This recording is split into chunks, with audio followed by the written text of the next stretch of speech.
Salam Tago. Salam.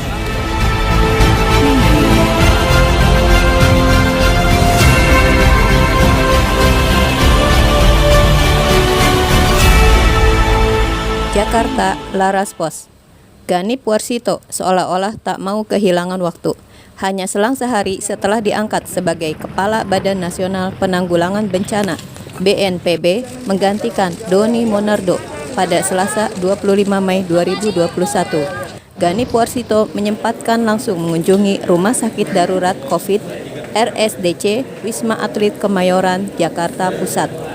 Dalam kunjungannya ke RSDC, Gani Warsito didampingi oleh Panglima Kodam Jayakarta Pangdam Jaya Maijen TNI Dudung Abdurrahman pada Rabu 26 Mei 2021 sore untuk memastikan sarana dan prasarana penanganan pasien COVID-19 tersedia dengan baik. Pada kunjungan tersebut, dirinya melihat secara langsung kesiapan dari RSDC ini dalam rangka mengantisipasi potensi peningkatan kasus COVID pasca Lebaran. Pada kesempatan tersebut, Gani Warsito menyampaikan kepada awak media. Sebagai Kepala BNPB, bagaimana Bapak hasil tinjauannya Pak? Ya, terima kasih.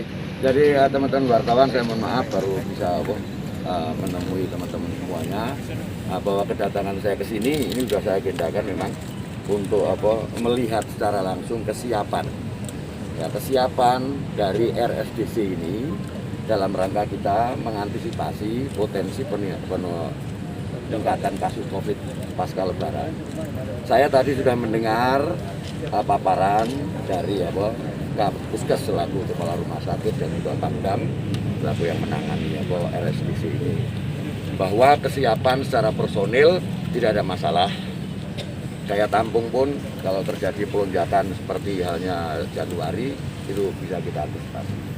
Kemudian dari kesiapan sarana maupun obat-obatan kita siap untuk 2 bulan ke depan. Dan ini ada sistemnya untuk terus-menerus kita nanti update dengan kemampuan atau jumlah pasien. Seperti diketahui oleh teman-teman semuanya bahwa pasca Lebaran ini kita mengidentifikasi sejak tanggal 18 sampai dengan hari ini masuk ke 9 hari ini memang terjadi peningkatan kasus positif yang rata-rata perharinya adalah 100 orang ke atas. Hari ini itu 175, yang kemarin adalah 179, jadi ada penurunan 4 kasus.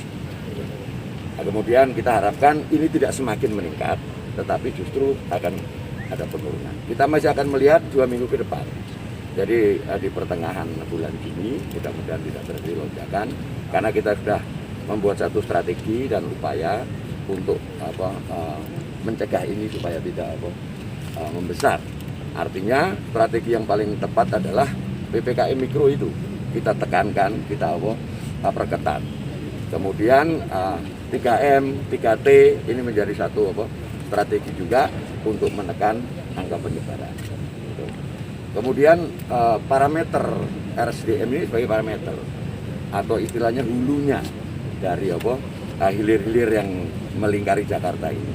Maka dalam konsep itu juga kita sudah aktifkan satgas-satgas di kabupaten, kota dan provinsi untuk sama-sama bekerja membatasi mobilitas. Teman-teman saya pikir sepakat bahwa virus COVID ini yang bawa adalah manusia ya. Oleh karenanya strategi yang paling tepat adalah membatasi mobilitas. Bahkan kalau tidak mobilitas pun jarak harus dibatasi. Ini sudah kebijakan dan strategi yang dilakukan sudah tepat. Saya sebagai KBNPB yang baru, saya akan melanjutkan jurus-jurus atau langkah-langkah strategi dan upaya yang sudah dilakukan oleh pendahulu saya. Ini konteksnya. Kemudian tadi juga saya mendengar paparan dari kedua pejabat, masalah-masalah memang itu menjadi satu hal yang saya cari. Saya sedang mentransfer masalah yang lalu sekarang untuk bisa ditangani. Mungkin teman-teman media juga tahu beberapa waktu lalu terjadi masalah di sini adalah masalah insentif untuk nakes dan relawan. Tapi alhamdulillah sudah ditangani dan 90% sudah terselesaikan. Sisa 5% sedang dalam proses penyelesaian. Ini yang perlu saya sampaikan terkait dengan kedatangan. Melanjutkan apa yang sudah dilakukan oleh pendahulu saya. BNPB sebagai institusi lembaga yang menangani masalah bencana alam sudah memiliki program-program, karena juga sudah ada regulasinya dan program kerja tahunan. Saya tinggal melanjutkan. Manajemen selama ini, tata kelola selama ini dalam menghadapi bencana itu sudah berjalan dengan baik. Saya akan terus-menerus meningkatkan dan mengevaluasi supaya akan semakin baik. Sehingga BNPB dalam tugasnya akan semakin kuat. Pak, mungkin bisa mengantisipasi lonjakan pasien ini berapa kamar sih Pak? Berapa tempat tidur yang disiapkan oleh Nah, ini kapasitasnya kalau kita bisa lihat di sini ada 5.994. Ya kan? Kemudian satu tower 4 ini adalah tower untuk karantina. Setelah datang karantina di swab dan lain sebagainya, kalau dia positif langsung masuk ke tower 5-6. Ada tambahan lagi nggak yang disiapkan kalau misalnya jumlahnya nanti lebih dari itu? Ada tambahan tempat tidur lagi nggak? Nah, ini udah tambahan yang udah ready betul ini 5.000 sekian ini. Kalau nakesnya juga udah nakesnya 2.290 dengan relawan. Sudah mencukupi ya Pak? Sudah mencukupi. Kita punya pengalaman lonjakan tertinggi ketika bulan September ya, dengan bulan April. Okupansinya berapa Pak? Kan kemarin Pak Doni bilang mungkin di RT akan diperketat kalau misalnya ada yang positif dibanting. Justru itu Mbak, tadi yang saya sampaikan. Ini kan menjadi satu hulu ya, di hilir yang data. Maka PPKM mikro itu menjadi satu strategi yang paling tepat untuk mencegah itu tadi penyebaran.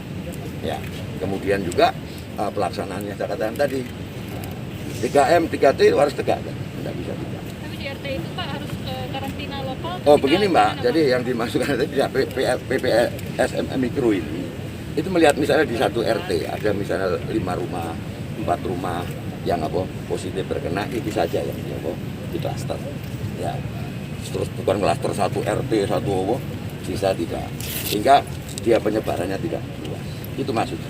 Karena saya melanjutkan langkah-langkah yang sudah tepat. Itu sudah tepat. Tinggal saya mengoptimalkan. Ya kan? Saya memastikan bahwa strategi yang sudah diterapkan selama ini, PPKM mikro, kemudian 3M, 3T itu yang harus bisa kita pastikan untuk dilakukan. Demikian Mas. Oke Pak. Kita paham ya, COVID ini adalah musuh bersama loh, ya. Musuh bersama. Jadi bukan hanya BNPB, tapi konsep pentahelik itu yang digagas oleh pendahulu saya, ini adalah satu kolaborasi yang sangat diperlukan, termasuk media. Ya. Salam Tangguh. Salam.